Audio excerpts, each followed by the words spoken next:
This is salvation.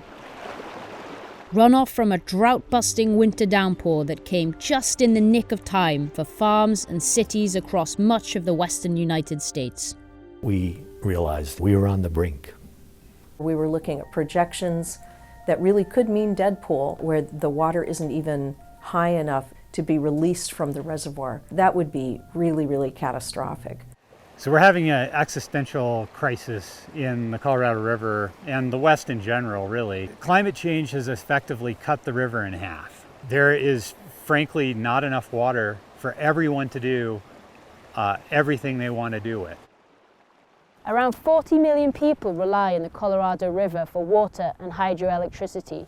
But despite unseasonably high levels of rainfall this year, the reservoirs remain perilously low.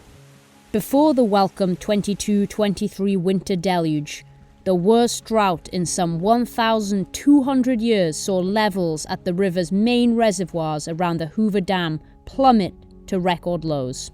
Lakes Meade and Powell are the largest reservoirs in the US. In 1999, both were nearly full. Little more than 2 decades later, only around a quarter of that reserve was left. We have kind of reached the era of limits, and there's not any new supplies on the horizon. The only solution that we really have control of on a regional scale is to leave water in Lake Meade and Lake Powell by reducing the amount of water we take out. It's super difficult because it means that someone has to go without water. 7 states, at least 30 Native American Indian tribes, and Mexico all depend on and have rights to a share of the iconic 2,300-kilometer waterway. But driving a deal where everyone agrees to cuts is complicated, because not all shares are equal. I'm upstream in Colorado mountain country, near the source of the majestic river itself, to ask rancher, attorney, and former state water official James Eklund how some states ended up with greater shares of river water than others. I'm a water lawyer, so I have a bias toward following the law as is written, and right now the law is written with a priority system in place.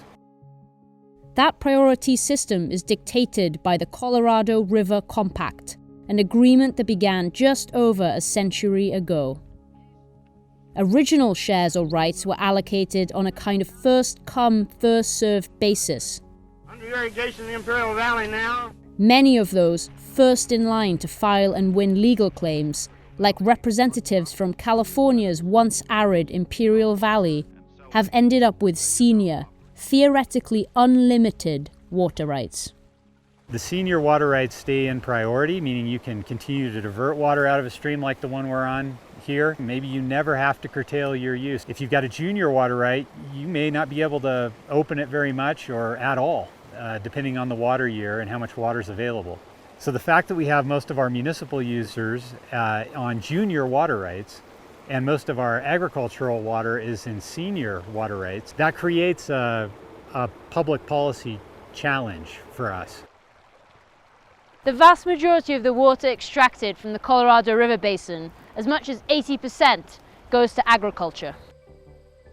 But not all producers have secured the privilege of senior rights to dip into that majority share. Thousands of kilometers downstream, in the so-called Lower Basin state of Arizona, many irrigated farmers in Pinal County to the south of Phoenix have lesser, junior rights. As a result, when the worst of that record drought hit, their surface water allotments were slashed by 87% through 2022. You can get cut to zero while everyone else still has all the water they have on their piece of paper, right? So there's a huge inequity there. According to Arizona's top water official, the state's junior shares of Colorado River water have much wider consequences for issues like food security, well beyond the state's borders. If folks don't know this, the Yuma area of Arizona, and that's in the southeast corner along the California border and border with Mexico, in the wintertime, November to April, produce about 90% of all the green leafy vegetables in North America. And they were going to potentially lose most, if not all, of their water as well.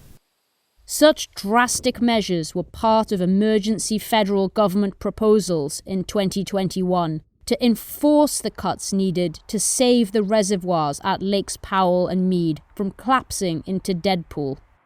Since then, some states have thrashed out agreements to avert mandatory restrictions. We lived in a time of uncertainty where we didn't know whether the federal government would take unilateral action that would depart from the law of the river, the priority system that we've lived by since 1922. They shook people up, and I see much more going on in terms of negotiations and willingness to entertain different ideas. In May 2023, Arizona, California, and Nevada reached a compromise agreement to collectively cut about 13% of water they take from the Colorado River. The city of Phoenix is investing in new facilities to recycle effluent into drinking water. That big plant, when it's built out, will enable Phoenix to reduce its reliance on Colorado River water by 50%. A huge strategy is to get water users to reduce the amount of water they're using outdoors, because that water cannot be reclaimed and reused, and then focus on maximizing reuse. In the countryside, improvements in irrigation efficiencies are also making a difference. According to a 2023 University of Arizona report, in recent decades, farmers across the lower Colorado region, including California, were able to increase revenues by 30%, while cutting total water usage by 18%. But the hard fact remains. There is not enough water in the Colorado River to give every shareholder the amount they're entitled to. The river has been overallocated. Some scholars say it's been overallocated from the start.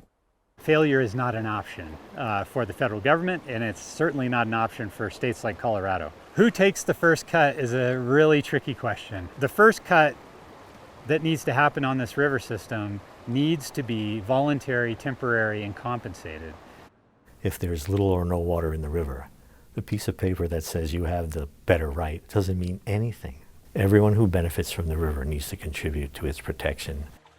Climate forecasts suggest that Colorado river flows will drop by up to 35% from pre-2000 averages. It means that the downpour that broke the drought at the end of 2022 was just an exception that's bought stakeholders a little extra time to find new ways to take less.